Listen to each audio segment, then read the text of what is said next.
ఈ వీడియో చూసే ముందు జై హనుమాన్ అని కామెంట్ చేయండి. ఆగస్టు 13వ తేదీ గురువారం రోజు శ్రావణ మాసం ప్రారంభమవుతుంది.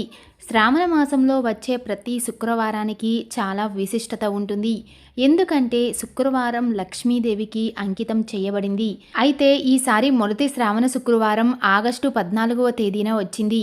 ఈ శ్రావణ మాసంలో లక్ష్మీదేవి వైకుంఠాన్ని వదిలి భూలోకానికి వచ్చి తన భక్తులు చేసే పూజలను వీక్షిస్తూ నైవేద్యాలను ఆరగిస్తూ ఎంతో సంతోషపడిపోయి తన భక్తులపైన కోరినన్ని వరాల జల్లులను కురిపిస్తుంది.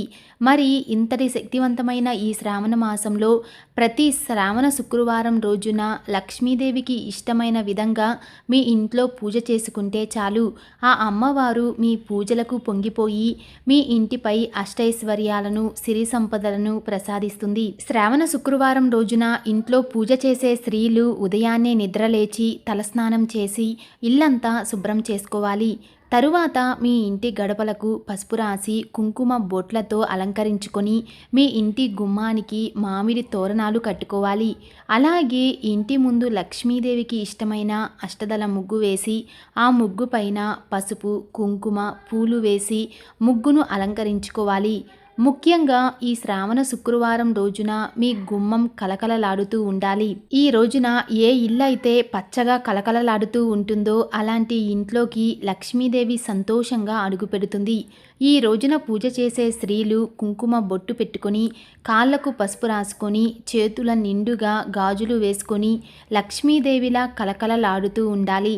తరువాత ఇల్లంతా పసుపు నీళ్లు చల్లుకొని పూజ గదిని కూడా అలంకరించుకొని పూజ కోసం సిద్ధమవ్వాలి. పూజ ప్రారంభించే ముందు పూజ గది ముందు కూడా అష్టదళ ముగ్గు వేసుకుని మీ పూజ గదిలో ఉన్న లక్ష్మీదేవి పటానికి గంధం రాసి కుంకుమ బొట్లు పెట్టి తులసి దళాలతో లేదా గులాబీ పూలతో అమ్మవారి పటాన్ని నిండుగా అలంకరించుకోవాలి. శ్రావణ శుక్రవారం రోజు చేసే పూజలో తులసి ఆకులు గులాబీ పూలు ఖచ్చితంగా ఉండాల్సిందే. ఎందుకంటే గులాబీ పువ్వులు అంటే లక్ష్మీదేవికి చాలా ఇష్టం. ఇక తులసి దళాలలో లక్ష్మీదేవి కొలువై ఉంటుంది. కాబట్టి ప్రతి శ్రావణ శుక్రవారం రోజున ఇంట్లో పూజ చేసేటప్పుడు ఖచ్చితంగా ఇవి రెండూ ఉండేలా చూసుకోండి. అప్పుడే మీరు చేసే పూజలకు లక్ష్మీదేవి సంతోషపడుతుంది. అలాగే మీ దగ్గర ఉన్న ముత్యాల దండతో కానీ బంగారపు నగలతో కానీ లక్ష్మీదేవిని అలంకరిస్తే ఆ అమ్మవారు ఎంతో ఉప్పొంగిపోతుంది. అమ్మవారిని ఈ విధంగా అలంకరించుకున్న తరువాత లక్ష్మీదేవి పటం ముందు ఒక ఎర్రని జాకెట్ ముక్క అలాగే తాంబూలాన్ని అమ్మవారికి సమర్పించి లక్ష్మీదేవికి నమస్కారం చేసుకోండి.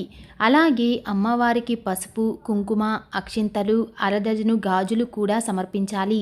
తరువాత ఒక రాగి చెంబును కానీ ఇత్తడి చెంబును కానీ తీసుకొని ఆ చెంబు నిండుగా నీళ్లు పోసి అందులో 2 తులసి ఆకులను వేసి పూజ గదిలో ఉన్న లక్ష్మీదేవి పటం ముందు పెట్టుకోవాలి.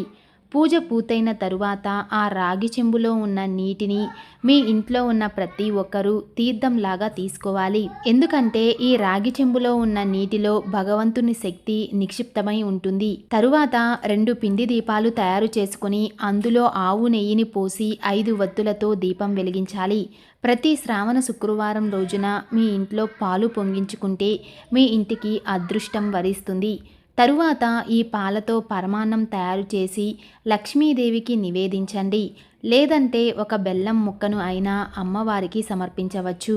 ఇక చివరిగా అమ్మవారికి హారతి ఇచ్చి సాంబ్రాణి ధూపం వేసి 3 ప్రదక్షిణలు చేసి మీ కోరికలను అమ్మవారికి చెప్పుకుంటూ నమస్కారం చేసుకోండి. అలాగే మీ పూజ గదిలో ఉన్న అక్షింతలను ఇంట్లో ఉన్న ప్రతి ఒక్కరూ తలపైన వేసుకోవాలి. పూజ గదిలో ఉన్న అక్షింతలకు దైవశక్తి ఉంటుంది. కాబట్టి పూజ పూర్తయిన తరువాత మీ తలపై అక్షింతలు వేసుకుంటే ఆ లక్ష్మీదేవి ఆశీర్వాదాలు మీపై ఎల్లవేళలా ఉంటాయి. శ్రావణ మాసంలో ముఖ్యంగా తులసి చెట్టును పూజిస్తే కోటి జన్మల పుణ్య ఫలితం లభిస్తుంది. తులసి చెట్టు దగ్గర ఒక నెయ్యి దీపం వెలిగించి తులసమ్మకు పసుపు కుంకుమలు వేసి 3 ప్రదక్షిణలు చేసి నమస్కారం చేసుకుంటే మీ మనసులో ఉన్న ఎలాంటి కోరికైనా సరే అది ఖచ్చితంగా నెరవేరుతుంది.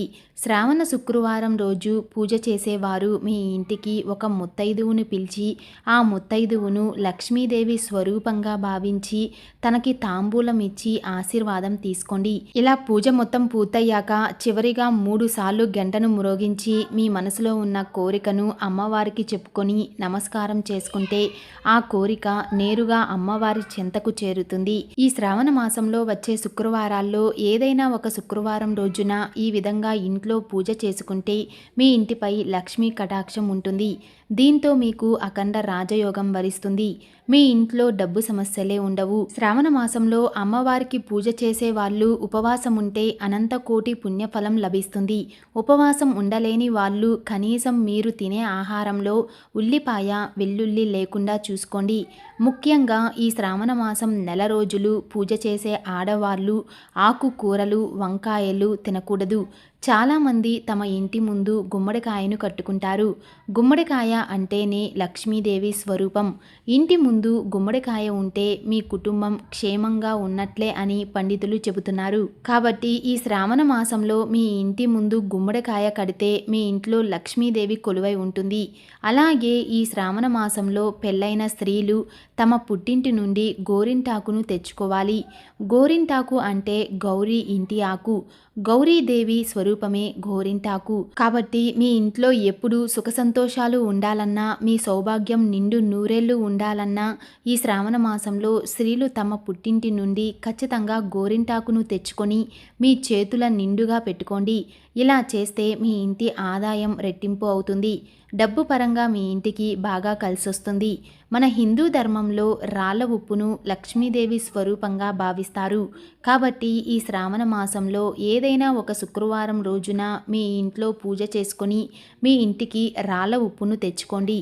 శుక్రవారం రోజున మీ ఇంటికి ఉప్పును తెచ్చుకుంటే లక్ష్మీదేవి మీ ఇంట్లో తిష్ట వేసుకొని కూర్చుంటుంది.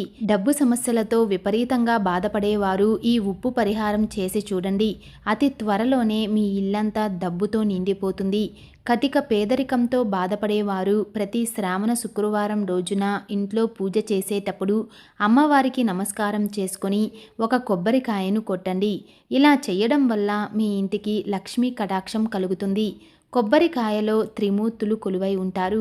కాబట్టి పైన చెప్పిన విధంగా చేసి అమ్మవారి ఆశీస్సులను సులభంగా పొందండి. ఈ వీడియో మీకు నచ్చినట్లయితే లైక్ చేసి షేర్ చేయండి. ఇలాంటి మరిన్ని అప్డేట్స్ కోసం మా ఛానల్ని సబ్స్క్రైబ్ చేసుకోండి.